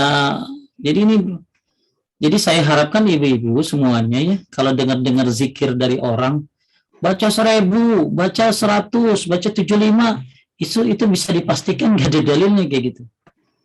Kecuali yang kayak subhanallah baca 100 ada itu, alhamdulillah baca 100, ya tapi kapan aja ya. Bukan habis sholat, ini lain lagi. Itu hadisnya dari Ummu Hani radhiyallahu an ketika bertanya kepada Rasulullah. Jadi coba diselektif dengerin ceramahnya ya. Jangan semua didengerin, jangan. Tapi kalau ada orang baca Al-Fatihah buat diri sendiri, itu nggak ada dalilnya kayak begitu. Termasuk baca Al-Fatihah 100 kali, niatin buat apa maunya nanti dari mustajab, itu nggak ada dalilnya. Jadi sayang banget ya, ayat-ayat Allah itu dijadikan untuk mencari dunia. Ya, lanjut. Tapi Pak, kadang-kadang kita sudah ingatkan, mereka menjawabnya, kita kan dengan membaca kita dapat pahala juga. Kadang suka begitu Dapat mereka. pahala, tapi nggak boleh niatin yang 100 kali. Ya, jadi kan boleh aja baca Fatihah yang banyak, silakan ya. Tapi jangan dibilang 100 kali, itu kan harus ada dalilnya. Harus ada dalilnya. Saya nggak ngelarang orang baca Fatihah ya. Silakan Anda baca Fatihah yang banyakkah, saya baca Fatihah yang banyakkah, silakan aja. Tapi yang saya salahkan ketika dia menentukan sesuatu yang ditentukan oleh Allah dan Rasulnya. Berarti dia buat syariat baru, berarti dia. Lanjut. Assalamualaikum Ustaz, bisa di-share bacaan surat untuk sholat? Apa bacaannya? Bacaan surat, mungkin surat apa saja. Surat bagaimana? Apa ya Pak? Nanya apa? Bisa di-share bacaan surat untuk sholat. Oh, ibu buka video di Zayan TV. Saya menjawab pertanyaan dari Dimas Seto tentang surat-surat yang dibaca lagi sholat. Ibu silakan aja dilihat di Zayan TV. Atau ibu lihat di buku ensiklopedia sholat. Ada tuh bacaan-bacaan Nabi SAW lagi sholat ya, di bab 18 Bu, di bab 18 kalau ibu punya bukunya ya. Kalau saya share nggak tahu nyarinya di mana sih. Ya, jadi kalau ibu punya bukunya silakan lihat lihat buku ensiklopedia sholat tentang bab 18 tentang surat-surat di bab 18 pokoknya. Nanti ada setelah Al-Fatihah itu kan baca surat ya. Nah, itu ada surat-surat yang dibaca oleh Nabi apa aja. Atau lihat video YouTube saya di Zayan TV tentang membaca surat dalam sholat. Ya itu saya sebutin tuh. Panjang itu ya. Nah, lihat silakan. Ada pertanyaan di luar tema. Assalamualaikum Pak Ustadz. Maksimal waktu darah haid jadi darah istidoroh itu berapa hari? Karena ada Ustadz Sunnah bilang maksimal haid 7 hari meskipun enggak ada maksimal darah haid 7 hari itu enggak ada ya. Yang ada pendapat 15 hari itu dari Imam Ahmad dan Imam Syafi'i. Ya, jadi ibu bilang Ustadz Sunnah itu tanya, jangan bilang Ustadz Sunnah dalilnya apa gitu. Ya. Jadi darah haid itu keluar, ulama tuh ada yang berpendapat tidak ada batasannya dalam kitab Sahih Fiqh Sunnah. Karena memang tidak dibatasi. Tidak dibatasi, ya. Ada yang keluar sekian, pokoknya ya sekeluarnya aja gitu loh. Ya, mau ada yang beda-beda kan keluarnya. Cuman kalau dibilang 7 hari, saya itu ada dalilnya dari mana ya? Yang saya tahu ada pendapat dari Imam Ahmad atau Imam Syafi'i itu 15 hari maksimalnya. Saya nggak tahu pendapat 7 hari malah. Ya, silakan ditanya dalilnya, nanti saya minta coba. Saya minta kalau ada dalilnya. Tanyain nama orangnya itu ya. Ya, lanjut. Assalamualaikum Ustadz, mau tanya di luar tema. Saya ada pembantu yang gajinya dikumpulkan saja kecuali ada kebutuhan mendesak. Saat ini uang sudah diambil dan ditambah hutang ke kami karena ada kebutuhan. Pertanyaan, bagaimana kami memberikan gaji yang dititipkan di kami? Apakah kami harus memberikan tambahan seperti halnya jika dia tabung di bank? Nggak boleh. Nah, kalau ibu ngasih hadiah boleh, kalau ibu ngasih bunga riba itu. Jadi kalau ngasih misalnya gini ya. Ya, jadi dia nitipin uang ke ibu, udah gaji berapa tahun, 2 tahun, adanya ada 10 juta gitu loh. ya ibu kasih ya 10 juta gitu loh. Tapi kalau mau ibu tahu-tahu kalau misalnya ibu tiba-tiba ibu nih duit kamu nih saya kasih hadiah ya. Nah, lain lagi kan itu namanya hadiah ya. Hadiah itu kan tidak ditentukan kan, tidak ditentukan berapanya, jumlahnya, itu boleh ya. Tapi kalau ibu anggap itu nabung, terus jadi berbunga, itu riba itu ibu ya, nggak boleh ya. Jadi hati-hati sama riba, nggak boleh ya. Jadi kasih aja sesuai dengan angkanya, atau kalau mau kasih hadiah. Lanjut. Ustadz, tahlilan mengirimkan doa buat orang meninggal, dan ini sesuai dengan anjuran Rasulullah bahwa diperintahkan mendoakan orang yang meninggal. Apa benar Ustadz ini dalilnya? Enggak, ini doa mah bukan ngumpul-ngumpul ya. Kita kan disuruh doain orang meninggal ya iyalah, cuman kumpul-kumpulnya nggak ada dalilnya. Ya, kumpul-kumpul, bagiin-bagiin. Kalau ada orang meninggal didoain ya bagus. Itu mah nyari ini aja, nyari alasan. Ya, jadi intinya kalau orang meninggal didoain ya iyalah, doain ya. Tapi yang salah itu kenapa harus kumpul-kumpul? Kenapa harus ada harinya? 7 hari, 14 hari ditentukan. Ya mau doa mah tiap hari ya tuh. Pelit amat doain orang ya. Tiap hari doain. Taib, ya enggak begitu dalilnya. Terakhir dong, ya. Assalamualaikum Ustaz, bagaimana kalau kita biasanya menjenguk orang sakit membaca Al-Fatihah atau mendoakan orang yang wafat Al-Fatihah? Ya kalau orang sakit boleh dibacain Al-Fatihah, namanya ruqyah. Ya, jadi ibu deketin, ibu mulut ibu ke ibu, ya, deketin mulut ibu ke bacaan Fatihahnya, lalu ibu tiupin, boleh itu. Ya, tiupin kemana tadi? Ke mana ke tangannya, suruh dia usap boleh ya. Tapi kalau orang yang meninggal di doa bacakan Al-Fatihah itu ada perbedaan pendapat. Kalau saya tidak ya, tidak. Karena Al-Quran itu buat yang hidup. Tapi kalau yang mati cukup doa saja. Baik. Assalamualaikum Ustaz, kami sudah berniat pergi haji, uang sudah siap, tiba-tiba ada saudara urgent pinjam uang, tapi lama belum dikembalikan, tapi di tahun berikutnya dia malah pergi haji. Saya harus bagaimana, Pak Ustaz? Ini bagaimana? Ya, ibu harus sabar. Ibu harus sabar. Ya, ibu harus sabar itu aja, Bu. Ya hukumnya gimana? Hukum apanya ya? Hukum orangnya maksudnya gitu ya. Jadi orang itu minjem duit sama ibu, terus dia belum bayar-bayar, tiba-tiba pergi haji dia, ya, ibu harus sabar. Ibu harus sabar. Ya ibu tagih, Bu, ibu tagih, sabar. Ya. Jadi saya bingung gimana hukumnya, ini hukum apa? Hukum kalau hukum buat si penghutangnya ya dia dosa lah, harusnya dia bayar hutang dulu baru pergi haji ya. Jangan-jangan duit ibu buat pergi haji, harusnya ibu yang pergi haji malah dia. Allahu alam, ibunya harus sabar, ibu tagih, orangnya ya zolim, dia orangnya zolim yang tadi tuh karena dia mampu tapi nggak bayar. Jadi siapa yang mampu bayar hutang tapi nggak bayar itu adalah sebuah kezoliman. Nanti ibu bisa tagih di akhirat ya. Sudah ya Pak ya? Habis Pak Ustaz. Ya, sudah habis Pak. Ini yang mau nanya langsung nanyanya agak cepat ya. Tanya langsung Ibu. Boleh langsung agak cepat ya Pak. Agak cepat ya. Ya, Assalamualaikum Pak Agus. Iya Pak Asril. Ya, mohon maaf tempoh hari waktu pembahasan Al-Ikhlas saya tidak hadir. Saya mau tanya kenapa Al-Ikhlas belum kok. Mereka belum dibahas. Maaf Pak, maaf. Ya. Maaf. Mau nanya apa Pak?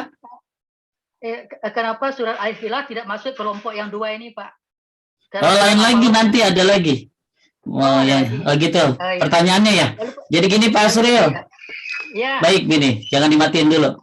Jadi kalau digabungkan 3 namanya muawwizat. Muawwizat itu berarti kulhu, falak, annas. Tapi Ya. kalau yang lagi kita bahas kan baru falak an-nas, disebutnya muawwizatain, 2 ayat iya. terbaik. Jadi nanti Iya. ada lain lagi. Jadi ada kulhu falak an-nas, bahasannya keutamaannya beda. Nah sekarang baru Ya. falak dan an-nas. Berarti Oh, iya. yang lagi kita bahas sekarang Pak Asrir baru keutamaan baca falak dan an-nas. Anas. Iya. Ya Lalu nanti insya Allah bulan depan kali bahas tentang al-ikhlas. Ya. Ya. Pertanyaan kedua, Pak Agus. Waktu Ya, turunnya terakhir. surat Al-Falaq ini, apakah waktu itu tidak ada bapak-bapak yang jadi tukang sihir? Wallahu alam, maksudnya wanita tukang sihir ini adalah penyihir maksudnya. Halo? Ya. Jadi maksud daripada wanita tukang sihir di sini adalah umum, Pak. Tukang sihir maksudnya. Ya. Ya, tadi kan sudah dibahas di tafsirnya. Jadi ada ulama salaf menyebutkan maksud daripada wanita tukang sihir ini maksudnya para penyihir gitu, Pak. Bukan hanya ibu-ibu, tapi juga ada bapak-bapak gitu. Oh, iya. Ya, maksudnya secara umum. Ya, terima kasih, Pak Agus. Ya, sama. terima kasih. Barakallahu fiik. Ya, assalamualaikum. Nanti hari Sabtu Insya Allah. ya, Pak Agus. Ya, makasih banyak. Insya Allah. Makasih ya. Assalamualaikum. Terakhir, assalamualaikum Pak Ustadz, apakah sedekah di hari Jumat seperti saat ini banyak ikatan Jumat berkah bagian ya sedekah mah kapan aja ya? Ya sebenarnya nggak ada sedekah hari Jumat, nggak ada. Ya sedekah hari Jumat tuh nggak ada. Jadi yang ada sedekah tiap hari ada. Tapi kalau dikhususkan hari Jumat nggak ada. Cuma karena hari Jumat itu adalah hari yang baik, harinya hari raya umat Islam di mana sholat Jumat ya diisi dengan amal-amal ibadah termasuk sedekah. Cuman kalau sedekah harus hari Jumat, saya tidak tahu ada dalilnya. Jadi sedekah mah kapan saja ya, nggak harus nungguin hari Jumat ya. Kita Bapak Ibu sekalian yang dimuliakan oleh Allah Subhanahu wa taala, saya mohon maaf kalau ada kesalahan dan kekurangan. Mudah-mudahan apa yang saya jawab bisa memberikan solusi dan mudah-mudahan Bapak Ibu bisa mengamalkan bacaan surat apa tadi Falak dan An-Nas ini disebut dengan muawwizatain ya, surat yang dicintai, surat yang yang bagus kalau dibaca dalam sholat, apalagi Al-Falak ya. Dan mungkin sekarang kita banyak takut sama COVID ya, saatnya kita ngamalin banyak baca Falak dan An-Nas. Baik, kita aja makasih Pak Pujo dan para admin. Kita tutup dengan doa kifaratul majlis. Subhanaka Allahumma wa bihamdika asyhadu an la ilaha illa anta astaghfiruka wa atubu ilaik. Assalamualaikum warahmatullahi wabarakatuh. Waalaikumsalam warahmatullahi wabarakatuh. Terima kasih Pak Agus. Terima kasih Pak Pujo. Jazakallahu khairan Pak Ustaz atas kajiannya. Amin. Terima kasih Bapak-bapak Ibu jemaah Majelis Taklim Musafir. Insya Allah apa yang disampaikan Pak Ustadz ini dapat menambah keimanan kita. Baik, untuk kajian tafsir ini akan kita lanjutkan bulan depan di minggu ketiga. Dan untuk informasi, minggu depan kita akan melanjutkan kajian mengenai ensiklopedia salat. Baik, terima kasih para jemaah. Assalamualaikum warahmatullahi wabarakatuh. Waalaikumsalam warahmatullahi wabarakatuh. Terima kasih Pak Pujo. Ya, terima kasih Pak Asril. Ya.